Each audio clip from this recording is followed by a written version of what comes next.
This is Pet Life Radio. Let's talk pets.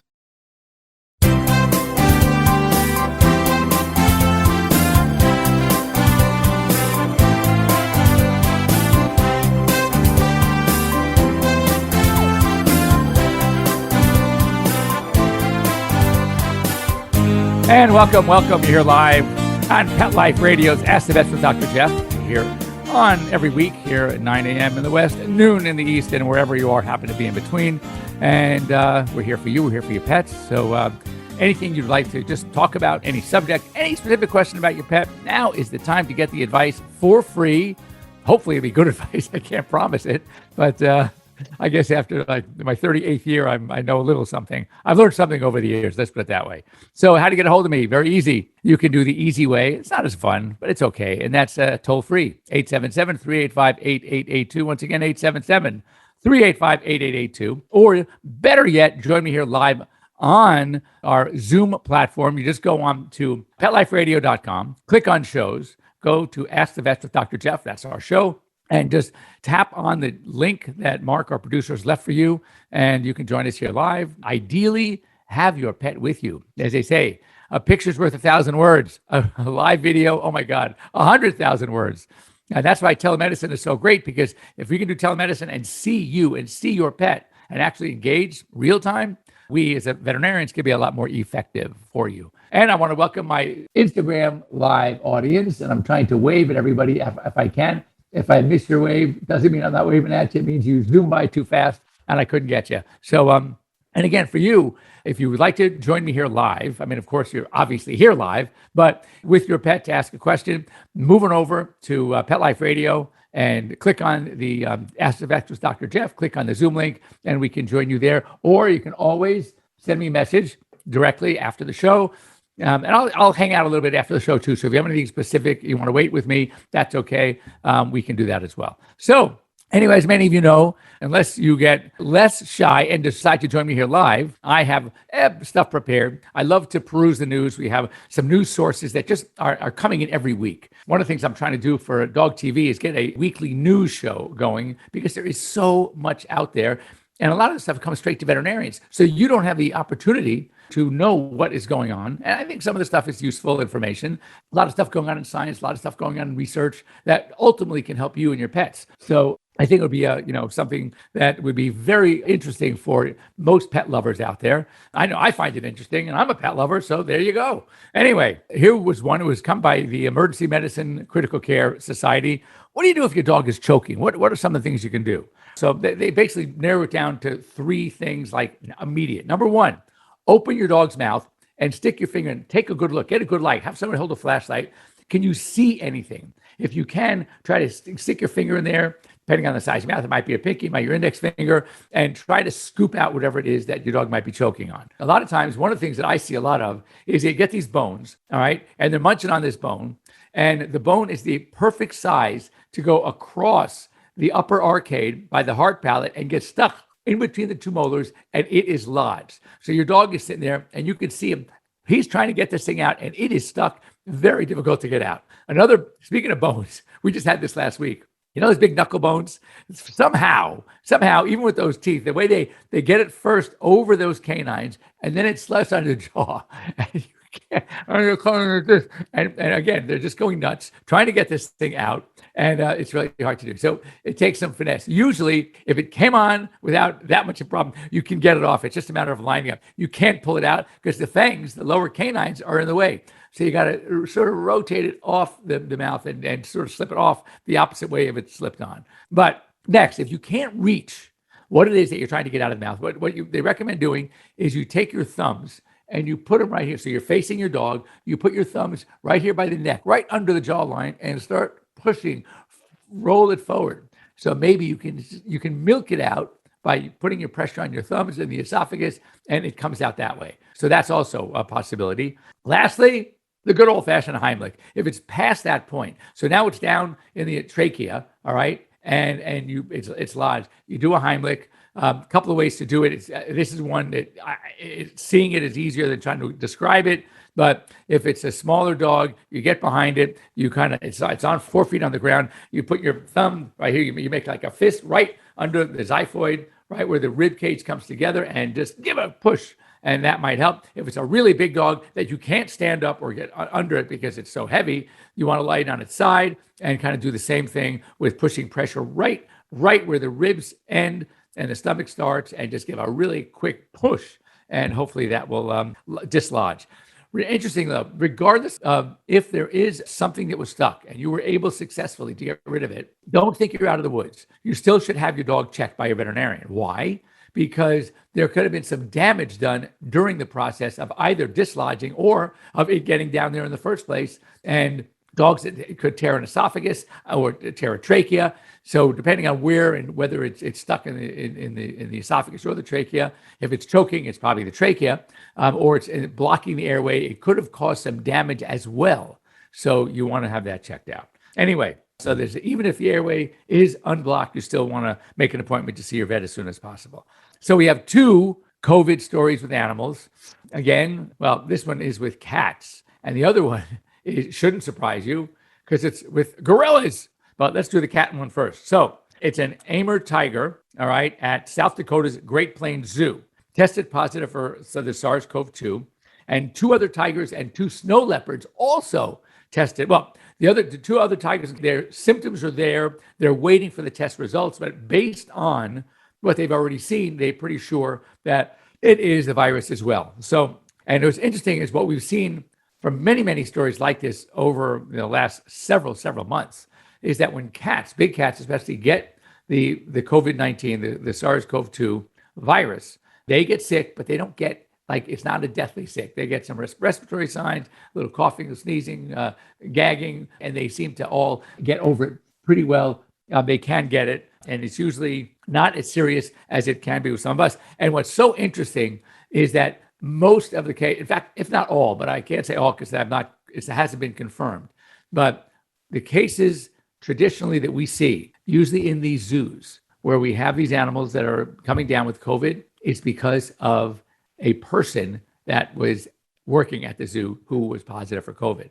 So it's very important, I think, that they should be tested. And any zoo official, any zoo employee, 100% should be, especially anyone working with cats or the primates. So here's the story with the gorilla. It's a Western lowland gorilla at the Kansas City Zoo, tested positive for the Delta variant, not just SARS-CoV-2, but the Delta variant. Clearly, it's coming from a person. And 5 other gorillas in the troop are also presumed to be positive, though they're waiting on their test results to be confirmed. They all show signs, interestingly, and are receiving supportive care, vitamins, expectorant, non-steroidal anti-inflammatories. Just, it's symptomatic, almost like us getting a cold, almost like us getting a flu. That's how they're being treated. Fortunately, they don't get as sick as we do, but they can get it. And obviously, during the time that they are infected and being affected by the virus, they probably can transmit it to people. But I mean, let's face it, other than the zoo employee that is working with those gorillas, who else are they going to come in such close contact with that they're going to be giving it to another person? Anyone who wants to get into one of those enclosures with a gorilla and they get COVID, they're lucky they're only coming away with COVID and not coming away with their life. So anyway, I just found it's really fascinating how some of these animals are able to become infected. So this is something that any of you, by show of hands, how many of you have small dogs out there? I have 5 dogs, but some of them are small. And one thing that we know that small dogs seem to have worse mouths when it comes to dental disease, periodontal disease, than large dogs.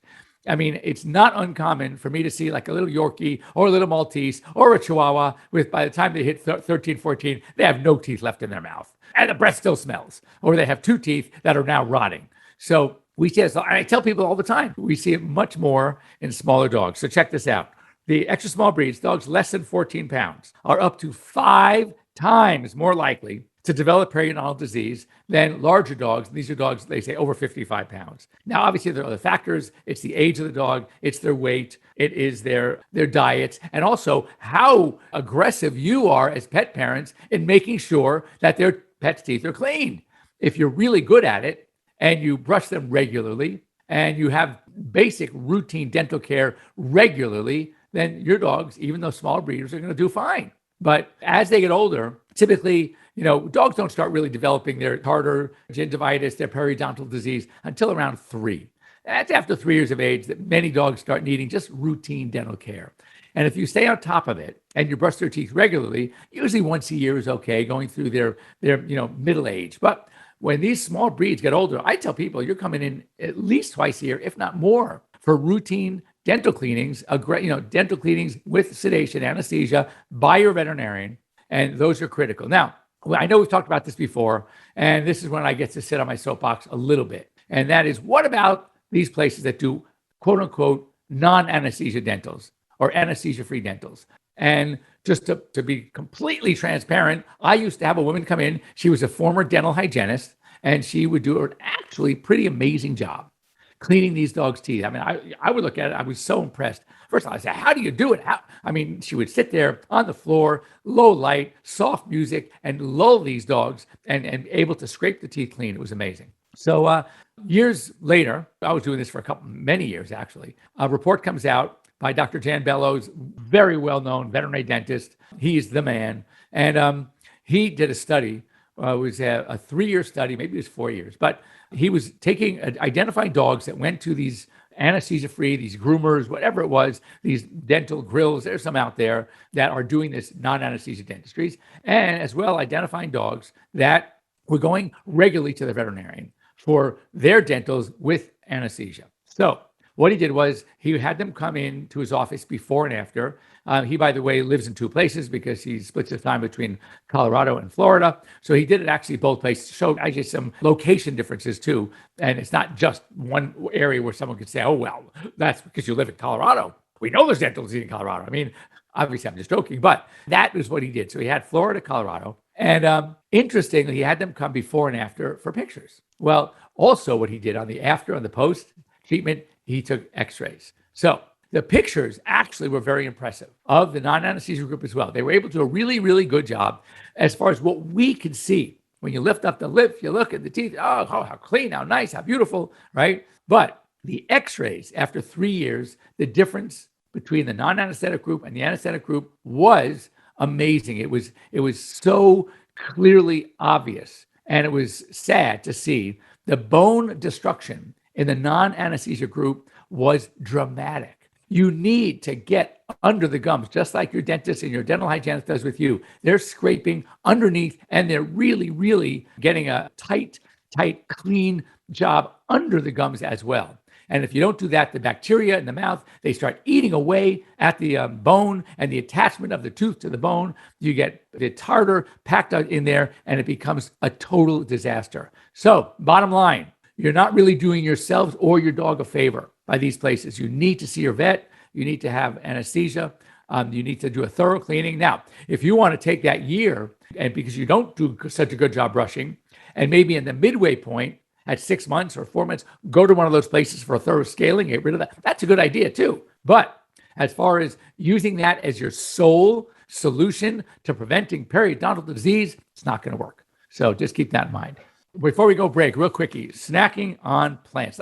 We know a lot of dogs eat grass. And the quintessential question, are they eating grass because they know it's going to make them vomit? Or are they eating grass because they like it? And some say that they do know they're going to make them vomit, and therefore they eat the grass. I don't know if I buy that, and I'll tell you why in a minute. It could mean that they're just lacking fiber in their diet and they want fiber, and that's okay, but there are better ways to give it. As far as the vomiting thing, my feeling is this: there is something called avoidance therapy. If you want to have your dog avoid something, if you can put an emetic in it, something that makes them vomit, or if they vomit like very soon, within minutes after they eat it, they usually avoid it. So if a dog was trying to eat grass because they knew it would make them vomit, first of all, it's a pretty smart dog.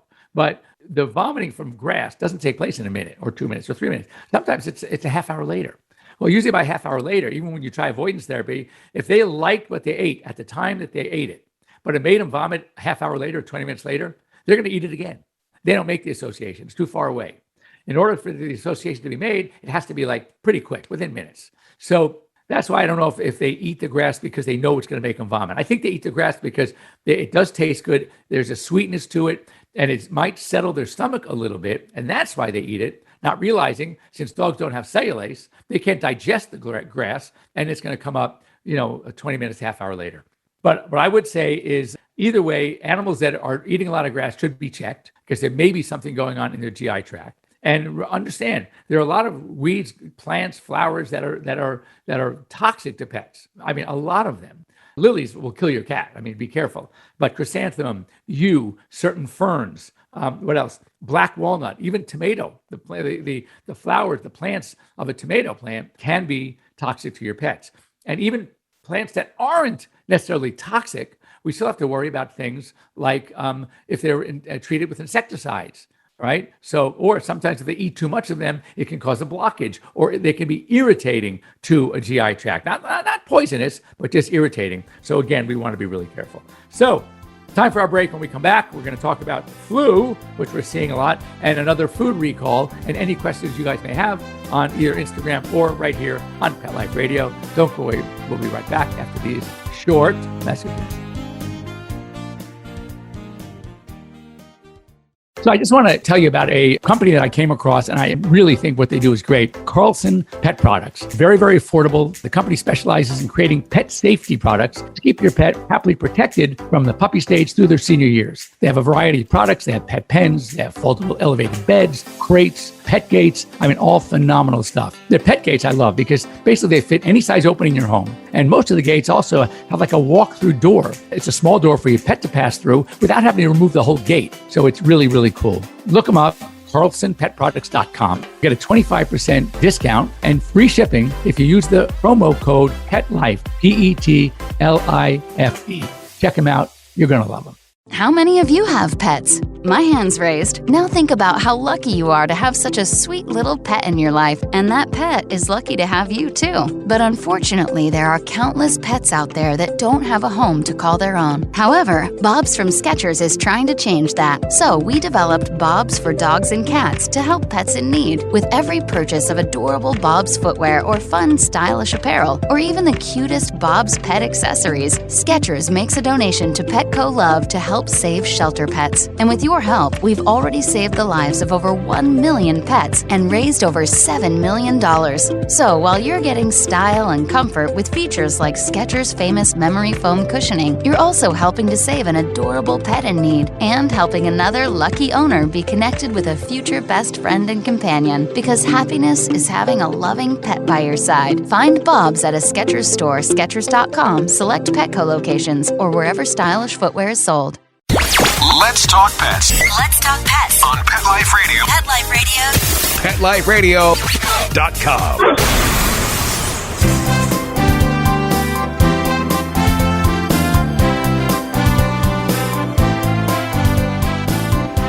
Okay, we're back here live with Dr. Jeff Werber on Pet Life Radio's Ask the Vets with Dr. Jeff, and on my Instagram Live. Thanks for those of you that are joining me. That's great. I love to see it.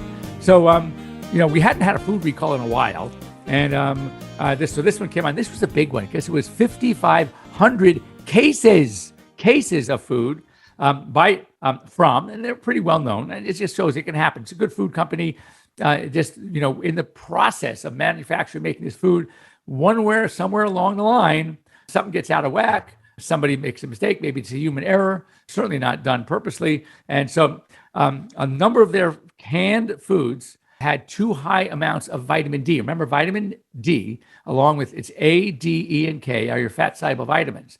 And unlike water-soluble vitamins, your B's and your C's, that you can almost, just have as much as you want, because whatever you don't need, it comes out in the urine. Different with fat-soluble vitamins. And these cases here they are. It was their 4-star shredded beef, their shredded pork, their chicken, and their turkey, with the best buy to purchase date of August 2024. So look at your From Foods. If you have anything like that, you want to take it back, you'll get your money back, recall. And they just had excessive amounts of vitamin D. What's the big deal? Here's the big deal if you have too much vitamin D. Well, first of all, vomiting, anorexia, loss of appetite, increased thirst, increased urination, obviously from the increased thirst, drooling, weight loss, and renal dysfunction. And and this is all can happen if these animals get too much of a food that's high in vitamin D and eat too much of it. So just one of those, to be extra cautious, be extra careful. And speaking of caution and careful, I know in many parts that we've been having this whole blowout with leptospirosis. Now, mind you, leptospirosis is not a new disease. As we discussed, it's been around for years and years. Way back in the day, I mean, when I was in vet school 40 years ago, we were vaccinated against lepto. But the problem is because of the vaccine itself, of all the vaccines we give, seem to have the highest rate of vaccine reaction. Now, I'm not talking about a reaction like we get with COVID where you can be hospitalized. No, but the dog will be under the weather. It can have a soreness. It would be just, as we say, very scientifically, ADR. ADR ain't doing right. And so that's what would happen with it. So I started at least, because I'm totally a fan, yes, a fan of vaccine, but I'm not a fan of unnecessary vaccine. I'm not a fan of a vaccine like the canine, and be very clear here, the canine coronavirus vaccine, which is basically 24-hour stomach flu. And I just don't want to, why give another vaccine for 24-hour stomach flu, Or like here in California, an indoor-only cat. Does it really need a rabies vaccine? It's not required by law in California. Many states it is required by law for cats as well, in which case you got to do it. But does it really need a rabies vaccine if it's indoor only? Are you inviting rabid animals into your home? When was the last time a bat you sat and cuddled up next to your bat or your rabid raccoon or skunk while you're watching TV? So likewise, leukemia virus, what does it require? For transmission of leukemia virus, it's prolonged direct contact with leukemia positive cat. Well, I have 5 cats and they're all indoors. Am I worried? They're all leukemia negative. What am I worried about? So why would I want to vaccinate them, especially since the following? We've talked about this before, the feline vaccine-induced sarcoma. Once again, the feline vaccine-induced sarcoma. That is a tumor that is coming from a vaccine. Some cats, it could be just a hypersensitivity to just the injection itself, regardless of what it is. But it is often implicated with these vaccines. Why would you want to give a vaccine to a cat where it could get this tumor and yet it didn't need the vaccine in the first place? Well, that's dumb. If any of you have seen your cat being vaccinated, that's why, interestingly now, you know where we give the vaccine? Not in the flank, not in the shoulder area, not behind the neck where a lot of vets give. No, we give it in a limb, in an extremity, in the soft tissue, the subcutaneous space, in a thigh, for example. Why? Because if the animal gets this feline vaccine-induced sarcoma, you can treat it by, sounds pretty gross, amputating the leg. Whereas if you gave the vaccine somewhere in the trunk, you're going to have a dead cat. So again, that's how I feel. Now let's talk about, so the lepto became a lifestyle vaccine. If you took it hiking, places where there are the animals that are shedding this bacterium, such as wolves and coyotes and deer and rats and skunks and raccoons and opossums, then yes, you would want, if they're peeing and urinating in streams, the dogs are licking the streams, they're sniffing the plants where these wild animals have urinated on, and that's how they get it. So it's so important to be very, very careful. And now that those animals are coming into many of our areas, we're not taking our animals to their homes, they're coming into our homes. They're walking our neighborhoods. I take my dogs out at night. I see skunks. I see raccoons. I see coyotes coming down Beverly Drive in Beverly Hills. It's insane. So we have to be much more careful. So I'm now recommending, there have been something like 60 cases in the West LA, Santa Monica, Venice area in West Los Angeles. So yes, I am recommending the vaccine. Now, influenza, years ago when it first came out, the disease, I wasn't a big fan. But now, a couple of things happening. Number one, we're seeing more of it. There's now the H3N2 strain, new to the H3N8 strain that was the older one. The vaccines will protect against both. But what's happening is a lot of facilities that are taking care of your dogs during the day, doggy daycares, the dog parks, right? Grooming facilities, boarding facilities, etc., are not recommending it anymore. They are actually requiring it. There were 2 doggy daycare facilities here in West LA that had to close down for 2 weeks because they had influenza. You can't. So they're saying, you know what? We can't be closed for 2 weeks. That's our livelihood. So now they're not recommending, they're requiring it. So you need to check with your facilities. And if there are places like that, if you are seeing facilities like that, or you go to one, you may want to talk to your veterinarian about the influenza vaccine as well. Anyway, that's all we have time for. If you have any specific questions, you can always reach me here live on Pet Life Radio. You can get me at Dr. Jeff at PetLifeRadio.com, Jeff at AirVet.com. That's our telemedicine platform. or you can just Instagram me. You're here on Instagram. I'd love to hear from you. If you have any questions, I will get you whenever I can. Anyway, we'll be here next week. Same bat time, same bat channel here on Pet Life Radio's Ask the Vet with Dr. Jeff. Once again, thanks to our producer, Mark, for producing a wonderful show. And I will be back here next week. And I'm available pretty much anytime you need me. So have a good week, everybody, and see you then. Bye-bye. Let's Talk Pets, every week on demand, only on PetLifeRadio.com.